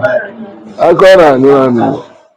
No, the CNG is designed to generator of CNG is designed to run for more than 3 months without offing. Do you understand? It can run a very longer time without off. So the off is a service. Service after 1 hour, bike so it doesn't. 4 no dictate in a dashboard or trip one way off. You can trip. Do you understand? The only thing they need me 40 yard up. Do you understand? On a happen. The cost of it be very, very low. Even CNG can never get on the how CNG can never get on the I generate you send that to grid. How CNG? Abang not CNG. But how CNG? To buy CNG. Or gas, pipe gas, which is about 27 kilometers from Isisioma. Or CNG. So this guy did not mention they use hydro. Can't be in our account. Can section the very small. Or CNG with the major. CNG with the major. Okay, so then we agreed, not for all gas. All gas, all gas. Okay, if you have to talk about recycling. Recycling. This gets possible when I the money you need, the value you need. Everything in this world is recyclable. You can recycle anything in this world. Everything in this world, not only plastic. I'll study. If you like now, this is your clothes, you can recycle it. If you read about it, you will see you can recycle. Anything iron, you can recycle it. Do you understand? But the recycling plastic exhibition, bidding some about G7 garden exhibition, yes. Back age when they wanted to ban plastics. When were full opportunity. Oduoru plastic is creative. Now bona ban there no get yeah. Or be very high. With recycling of plastic. About age where chopper. Okay, can go see now for age plastic. My friend BM from Lagos. Oji Aqua Kata plastic. Here the area bottle plastic water. In Lagos. Wow. Even the wireless on the other, my friend did that shame. A banker, AC from bank. Edgy plastic. Edgy plastic. How bottle waste? Bottle. In the China, no secretary. In India, now so plastic as all over there. Now so. Even per kg of that compressed one is 100,000. 1 ton is 100,000. 1 ton is 100,000. There's a crush here. So the only thing he needed is to get a portion because for you to have all the whole line is so much fun. Get a portion. If you like, you get machine now compress. Everything and can compress. So get a portion. You need it. Each are with a compressing machine. Each are with a washing line, crushing, washing, and separating. And then man, I told you on the level now. Then you can.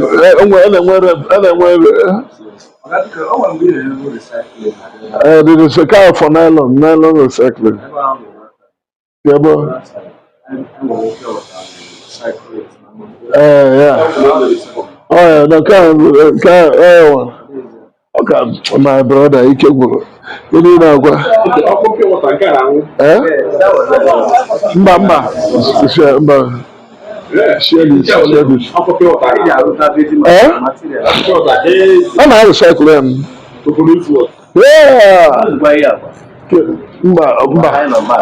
Yeah.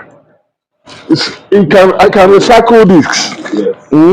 Use it and shopping bag, you know. My shop.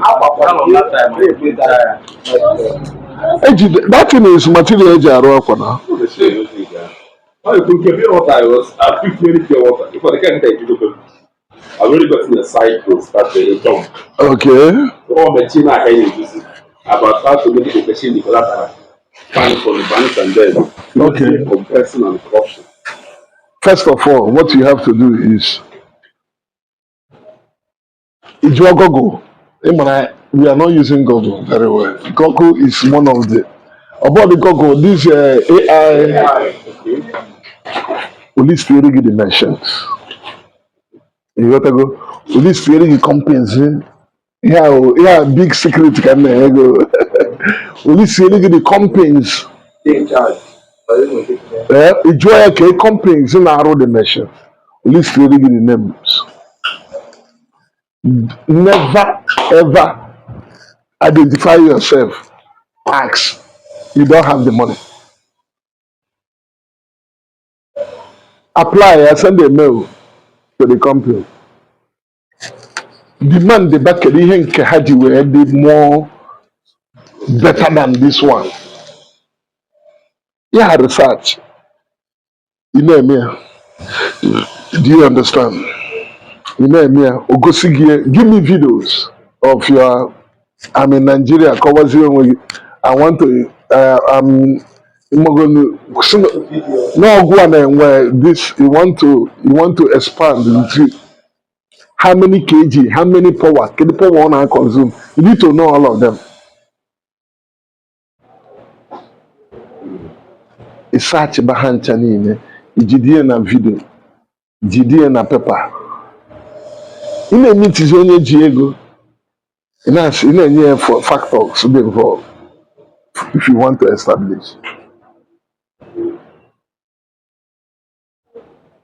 I don't know if you got my point now. You need research. Search, yeah. It's all good. Ghana, or search, yeah. They hate you because I forgot Nanka Apugo. Now, the use is lack of knowledge. You can use Nka. It's not lack of. So, Nka point entirely now. Nko Zoga. Okay, yeah, I hear Monday. And then also, what they do, sensitize their people. Yeah,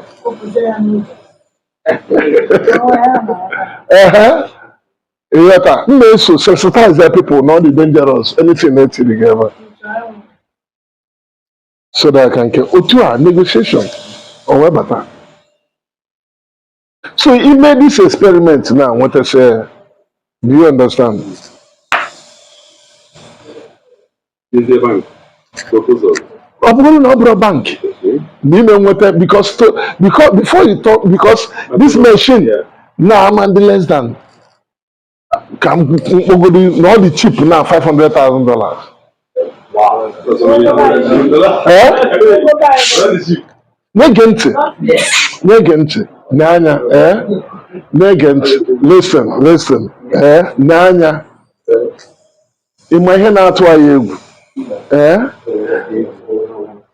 Adama, ihe ọbụla dị cheap, Adama abanye na ya. Ifuru that thing dị cheap, ọ dị cheap, kedu ihe ọzọ ị na-ekwu? Ihe ị na-achọ bụ ego, and it's more better for you na ọ bụ ego.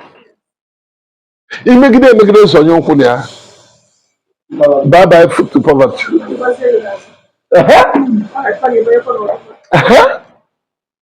So no break ahụ ya ma atụ na gị egwu. Do you understand? Then the only thing you need is ime even anya is okay. Now the whole comprehensive of all of them cost this. Let me do this. Do you understand? Let me take this. Compression. If you want compression, you do with compression. You will turnover. Book a part of this.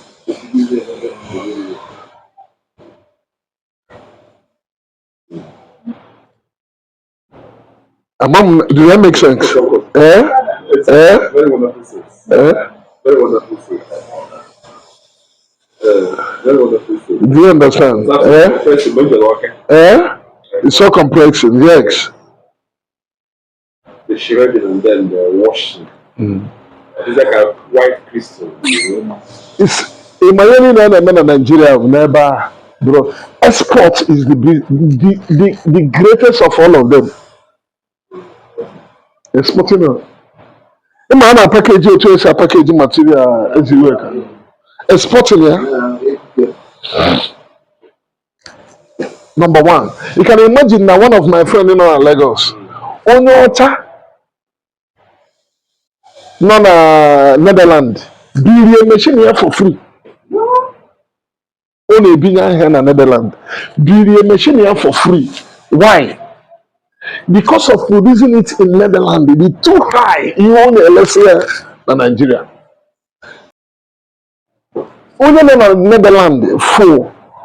Now instead of Europe in Netherlands, go to Nigeria, not be cheaper. What is he doing? He's creating jobs there.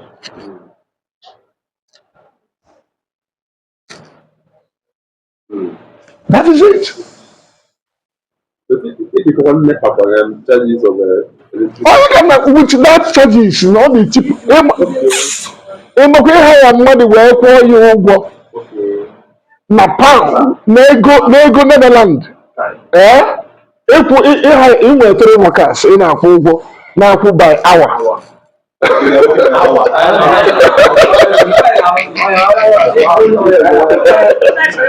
You see, if that now not be cheaper to produce it in Nigeria, so we are supposed to be making the export. Nobody, a month here and I got an a month here and I went 3-4 dustbins. It will put another plastic. You have no plastic. It's you have no so Abia a buru the plastic system I mean na approachare ogo. So producing it in Netherlands is very difficult. All of 10 naira ka na akwụnde total ya. 10 naira bi. Muama na kom agugo m some aka na agụkwa ya. Agugo mana 1 ton is 100,000 of complex. Then wash 1 ton export in dollar. In with a hand, just stop here with exporting here. You put a container, you load export. In what Ghana in what people want to and actually. On the China, and India, I don't know what now, here keji alu bottle eji akwa. Here na bottle. We found here keji area.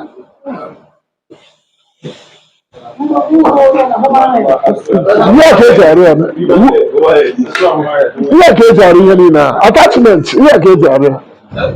Beste, Jesse agba bọọlụ ndị a niile dị ọ kpatara ịgba ọchị ya agbasara na first half ozugbo na Premier League yipụ the first jersey ya another one. Iji AI browse check you go what machine ya process you get it. So you wanted the small one. Ijizie nwa ya gobe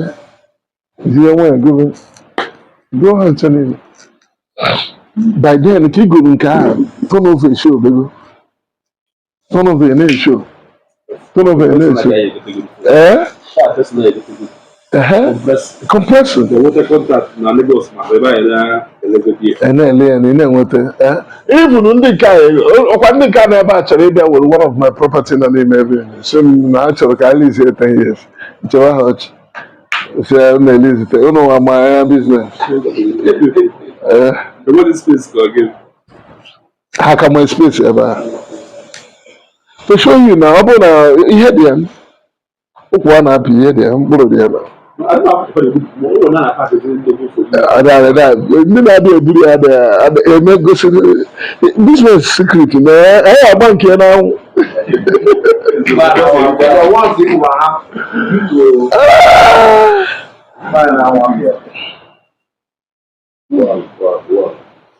That's wonderful. Any other question? nne isi ga-eji na don't worry isi ga-eji business you need to pay yourself salary ego ọbụla dị happy ebe a ọ bụrụ ego gị just kpụghana ya na ọ bụrụ ego gị ọkwa ego gị mana ọ bụrụ ego gị that salary ị na-akwụ onwe gị will manage it will allow that business so it's always going to be reviewed. When I started paying myself salary it's 50,000. Today they are paying me 500,000. Do you understand?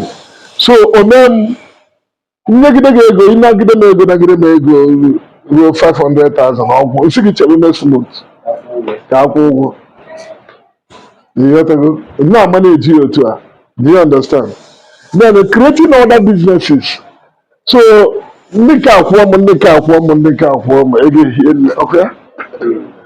Mana onye ọbụla na-egro na nke ya. Revenue for development.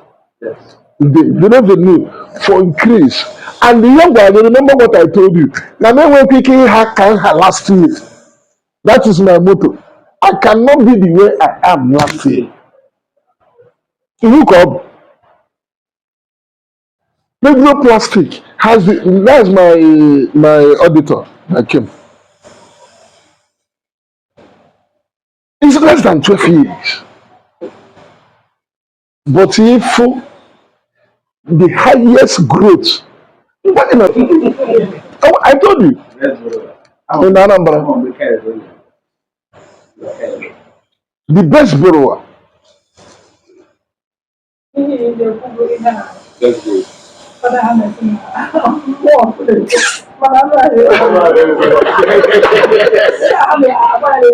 Opportunity. Because what I'm saying is because now when you came out, na general season. So you can over have on her. They might discuss. This is what we want to do. Maybe they need or we are going to this level. But if you have the idea of borrowing, then we need before. They based on that particular capital and they are managing. This are doing now. This is their plan. But things are not going well. They have to stand where they are. All this is people got a plan to do business. Everybody just survive. Go to the business. Because they don't care about the No. You know the idea. You have the idea. You need to go to the idea first. You know the idea is you then you use a bank.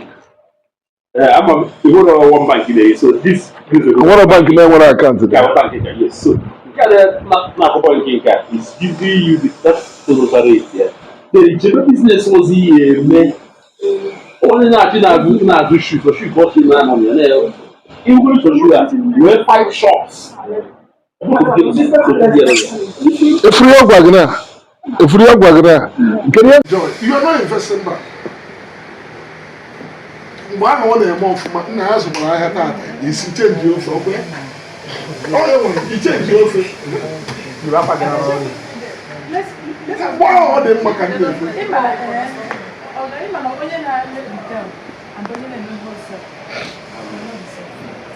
Like only as I was have the opportunity to get this in.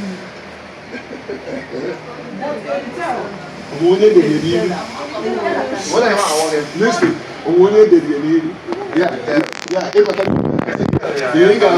No. Happy Echo Express, you're very well. All the very UK.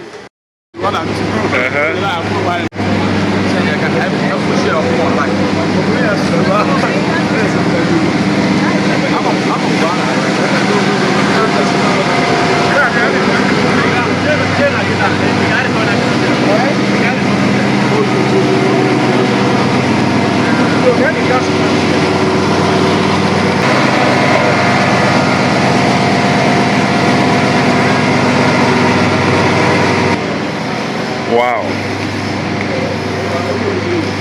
Kẹ̀kẹ́ àbùmítà. Okay. So make a motor here. Before the motor here. Okay. So on a general summer, no, I bother a day to fuel. So motor can do to go. Okay. This 3 scheme. Okay. Well, for what to save me in every month. Do you understand? So having this motor alone.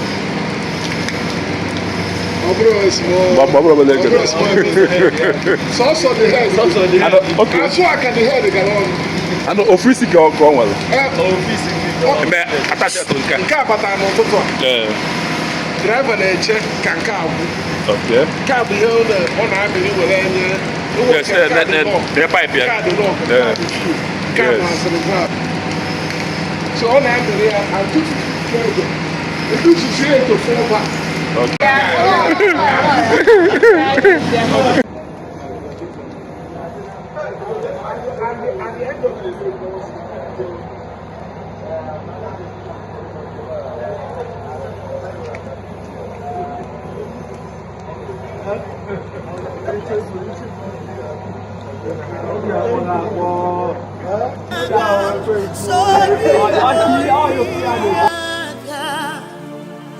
Oh,